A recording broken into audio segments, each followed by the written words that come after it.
So today I'm going to be showing how I do portrait painting in Photoshop digitally from using a reference photo. So what I usually do is that I look for a photo that has nice lighting to it that is going to help describe the forms of the face, and it just adds a lot more interest as well if it has like nice shadow shapes and light shapes on it. So I really enjoy doing these portraits. I'll usually open up Pinterest and search something generic like cute girl, short hair or something, or masculine chiseled featured man face and look for kind of a photo that has the vibe that I'm looking for.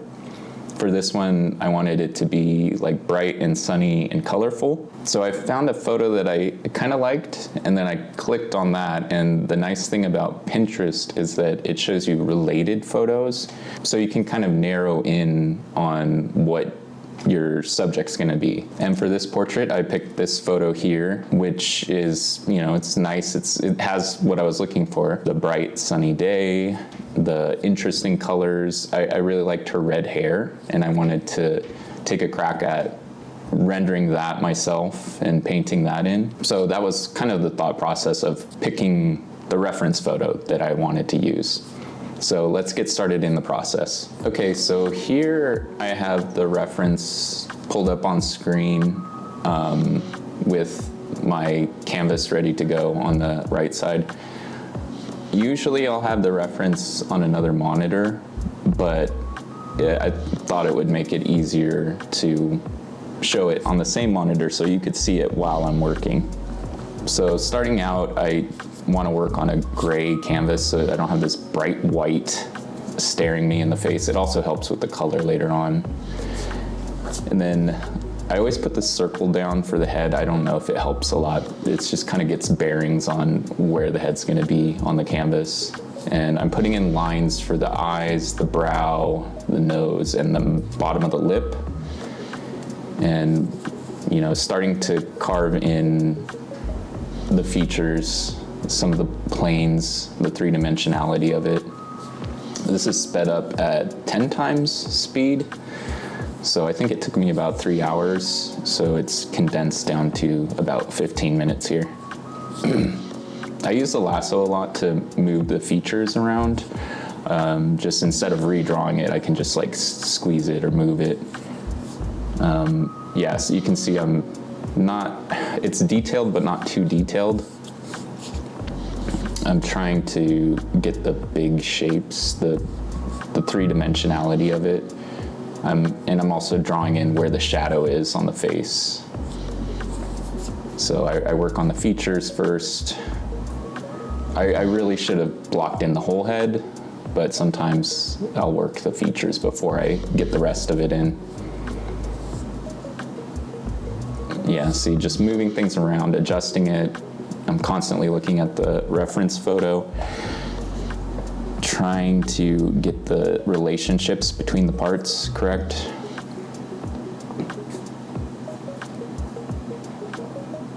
Just getting the overall shape of the hair without all the details, just a big shape for it.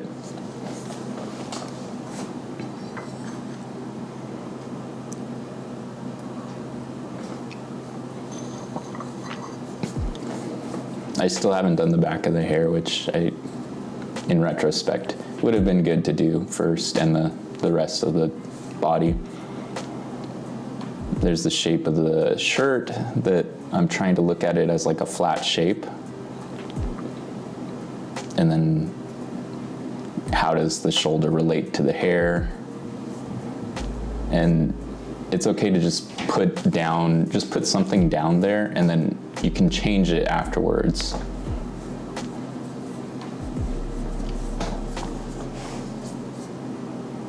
Sometimes I'll do this hatching in the shadow area just so that it helps me to see the shadow shape relative, the negative and positive shapes easier.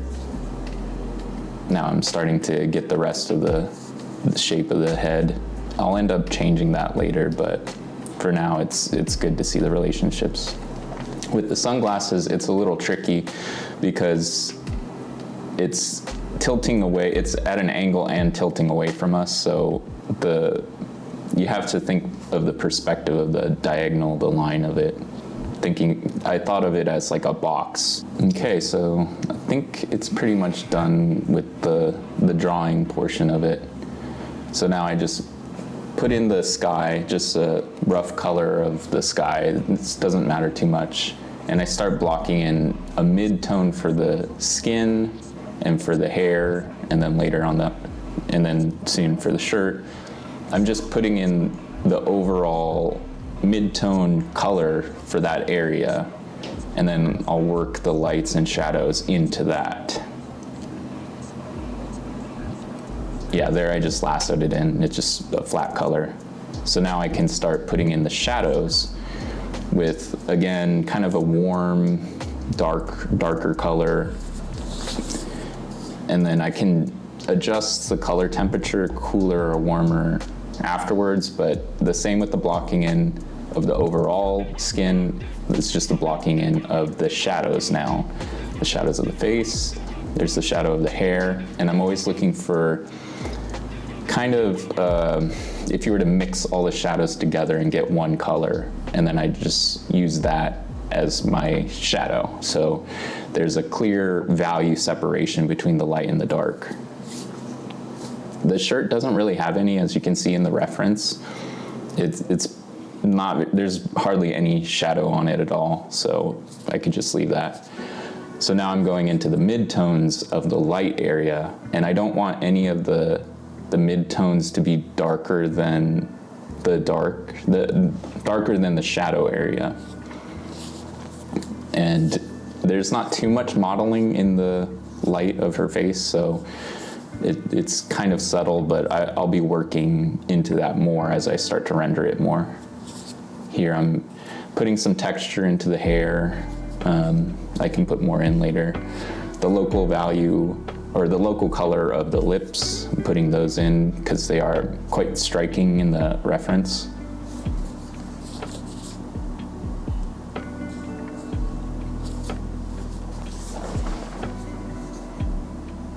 Just adding in some of the darker, so the same way that I worked into the light area and doing modeling into that, now I'm working into the dark area and doing more modeling in there. It's the subtle changes of value within those areas, but keeping them distinct. Now I'm gonna start rendering the skin a little bit more, adding the different colors. I could push it more, you could see I put like a red on the nose. There's certain areas of the face, like the cheeks and the nose, where the blood is closer to the surface and it becomes more red or has a warmer tone to it. So I'm adding that in. And then areas where it's further away from the surface, like the forehead and some of the more fatty areas, I suppose, like here, it gets cooler, so I'm adding that in.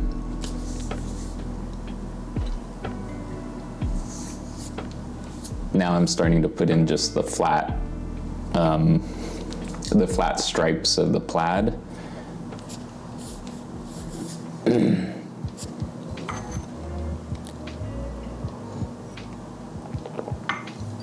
I've painted plaid before, and I always find it much easier if I do all the vertical stripes or horizontal, and then do the either horizontal or vertical after that over the top of them.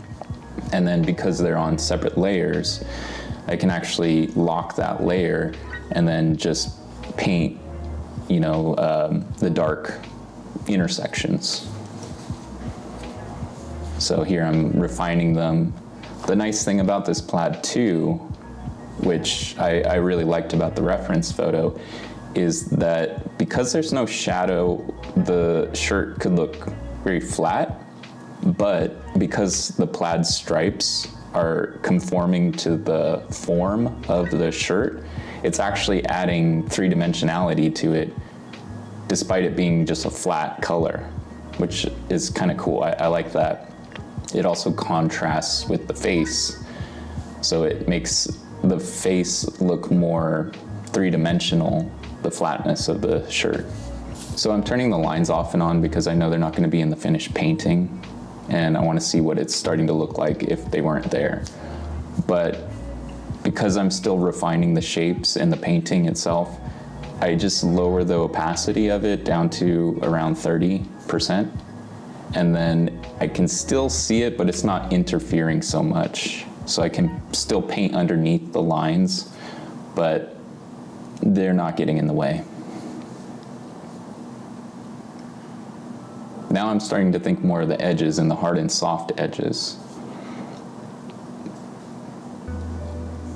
Now I can get more into the details of, just the top part of the lower eyelid, the highlight on the nose, things like that.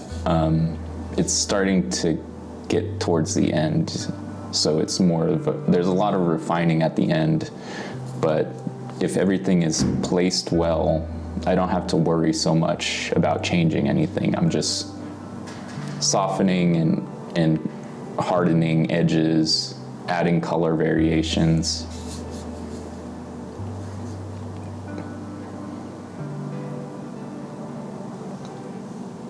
Adding the core shadow to the bottom of the jaw there, because light is being reflected off of her neck into the bottom part of her jaw, so it's actually darker before it turns around the form there.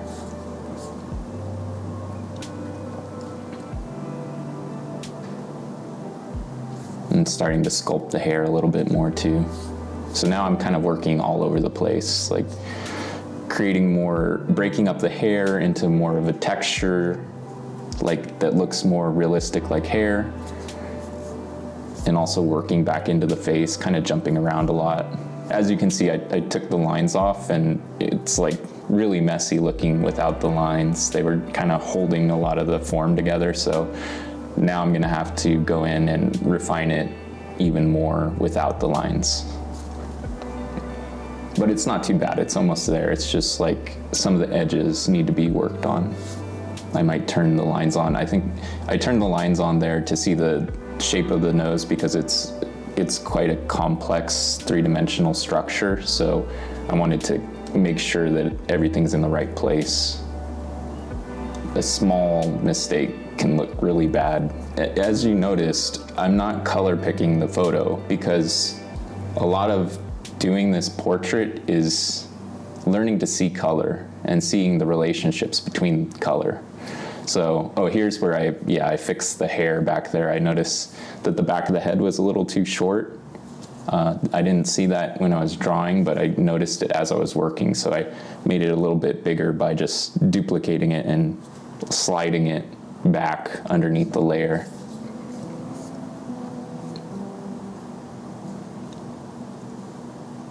And you can see the eye has more of a cool because it's reflecting the blue of the sky, even in the shadow.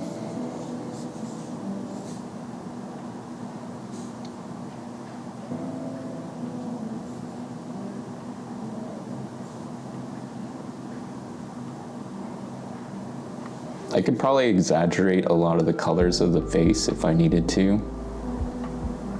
As long as the values are right and the color temperature relationships are right, you can push it a lot further. I'm kind of, I'm a bit timid in pushing the colors as much as I can, but I'll probably become more bold as I do more and more of these, even though I've probably done 1,000 already.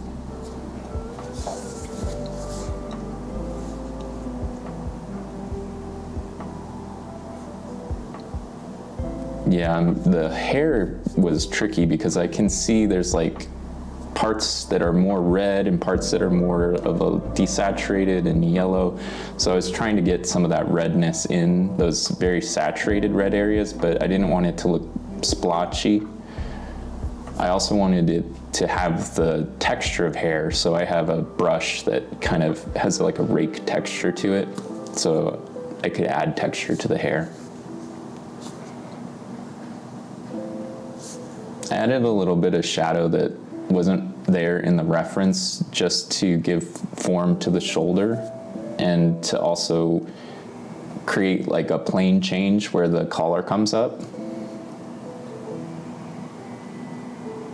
you don't have to be completely beholden to the reference. I'm trying to add some of that lightness to the hair in the back so that it doesn't seem like flat. I want it to feel kind of light and airy, and by breaking that up and showing some of the sky behind it, it adds more lightness to the hair, refining the silhouette of the hair. I should work more this zoomed out. It's good to work that way because you can see the overall image very easily all at once. So when you're oil painting, you walk back and take a look at it, but in Photoshop, you just zoom way out, and that way you don't get too focused in. You don't really want to zoom way in because you could end up with areas that are over-rendered in comparison to the rest of the painting. It's good to do that when you're refining the shape or rendering an area to get the detail of it, like an eye or the bottom of the nose or something where it's very detailed and then it's important to get it right. But you want to stay pretty zoomed out for the most part to see the whole image as one. Fixing the glasses a little bit, adding some of the reflection of the sky into them to give the quality of the lens, the specularity of it. And then just softening some areas like the shadow of the hair, stuff like that. Having the differences between the hard and soft edges is gonna be helpful. Yeah, so I flipped it. I should have been flipping it a lot more. That's kind of a trick, is you get a fresh eye on your image when you flip it, and so you might see things that you missed before. It's really helpful to do that.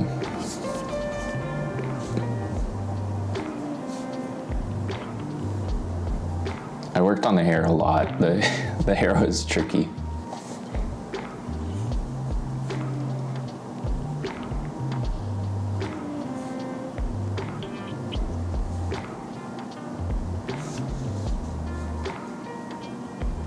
I wanted to make sure that the hair had like a nice silhouette to it.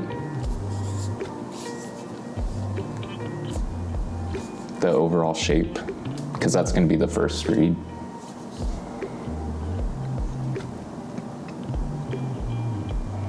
Yeah, just adding some of the softness to the edge. And there it is. That's where I decided to stop it. It can be really tricky to know where to stop your painting. I don't know if I can really pinpoint it to a specific part of the painting. It really is an intuitive thing. For me, when I'm doing portraits, I mostly care about the face area and getting that right, and then everything away from that, I care less about.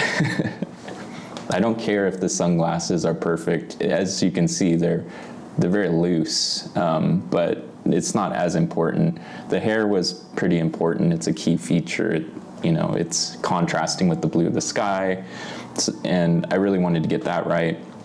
The shirt, I didn't care. As you can see, I just did like an airbrush for a shadow and then erased it out for the collar, and it's very, very loose, but it doesn't really matter to me, and it doesn't really matter to people looking at the image too. Their eye, if you could map their eyes, it's all around the face and then hardly anywhere else, which is fine. That's what we're really painting.